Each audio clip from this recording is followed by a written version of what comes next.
कर्दम ऋषि के यहां साक्षात भगवान का जन्म हुआ है, लेकिन फिर भी कर्दम ऋषि वन में गए हैं भजन के लिए। देवभूति माता सामने बैठी हैं और देवभूति माता कहती हैं मेरे कुछ संशय हैं, आप समाधान कर दीजिए। तो कपिल भगवान बोले मैया मैं तो आपका लाला हूं, और मां कभी अपने बालक से जिज्ञासा करती है? बोले नहीं, थोड़ी देर के लिए मैं ये भूल गई हूं कि आप मेरे पुत्र हो, आप साक्षात परमात्मा हो, इस भाव से उत्तर दीजिए। पूछिए मैया क्या चाहते हो। अनेक प्रश्न किए हैं देवभूति माता ने, सब प्रश्नों को तो हम नहीं बोल पाएंगे, पर एक दो प्रश्न बोल करके कथा में आगे बढ़ेंगे। पहला प्रश्न कि निर्वेणा नितराम भूमल असद इंद्रिय तर्षणात् येन संभाव्यमानेन प्रपन्नान्धं तम प्रभो।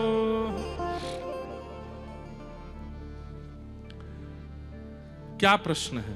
सब लोग इधर देखो, ध्यान से सुनो।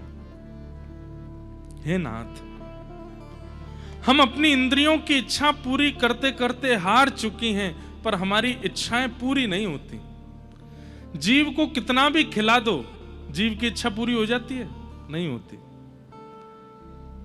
आज आपने कुछ खिलाया तो 2 दिन बाद फिर इच्छा प्रकट होती है। नेत्रों को कितना भी कुछ दिखा दो, पर इन नेत्रों की इच्छा कभी पूरी नहीं होती। त्वचा को कितना भी स्पर्श करा लो, पर यह त्वचा स्पर्श से कभी मुक्त नहीं होती। प्रश्न यह है कि इन इंद्रियों की इच्छा पूरी करने की वजह से हम पाप के भागी बनते जा रहे हैं। पाप क्या है? इंद्रिय इच्छा पूरी को ही पाप कहते हैं। अतीत में जब इंद्रियों की इच्छाएं प्रगाढ़ हो जाती हैं और उन इच्छाओं के आगे आप स्वयं को रोक नहीं पाते, उन इच्छाओं की पूर्ति में चले जाते हैं, वही तो फिर पाप बन जाता है।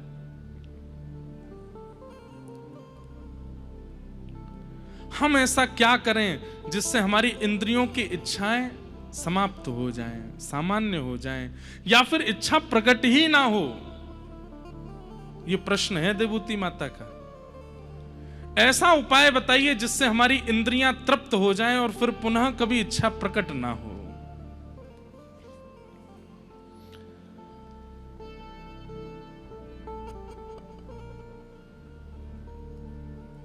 कालो न याता वयमेव याता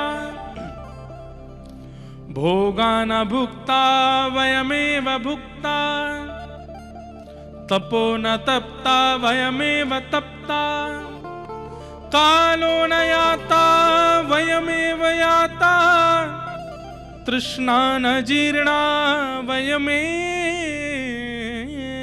जीर्णा।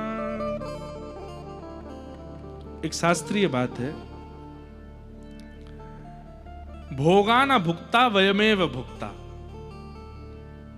हम भोग को भोगने से शुरू करते हैं, चख के देखते हैं चलो कैसा है, लेकिन एक दिन ऐसा आता है कि इतने आदी हो जाते हैं उस भोग्य वस्तु के, फिर हम ना चाहते हैं कि हम नहीं भोगें, लेकिन फिर भी उसके बिना रह नहीं पाते। अब हो क्या जाता, वो हमको भोग रहा है, वो हमारा भक्षण कर रहा है। जो लोग पीला पानी पीते हैं वो पहली बार चखने के लिए ही पीते हैं, दोस्त वस्त कह रहे हैं पी लो, एक बार चख के तो देखो कैसा है। लेकिन कुछ समय बाद जब चखते चखते चखते आपने तो चखा था उसको, लेकिन उसने आपको पसंद कर लिया। अब क्या होता है, आप चाहते नहीं है, पत्नी परेशान है, बच्चे परेशान है, परिवार के लोग परेशान बैठे हैं कि भैया बहुत बुरा कर दिया, जीवन बर्बाद कर लिया अपना पूरा। उस समय आपको भी लगता है कि मैं चाहता तो हूं कि मुझे नहीं करना है, मुझे नहीं स्पर्श करना है, मुझे नहीं इसके बारे में, पर मैं क्या बताऊं, अब मैं रह नहीं पाता। उस समय आप नहीं रह पा, वो आपका भोग कर रहा है। भोग्य वस्तु वो निर्जीव होती है, पर जब आप उसका अति सेवन करने लग जाते हैं तो वही सजीव हो जाती है और फिर आपका उपभोग करती है वो। भोगा न भुक्ता वयमेव भुक्ता। वो भोग्य वस्तु कभी खत्म नहीं होती, उसका भोग करते करते आप खत्म हो जाते।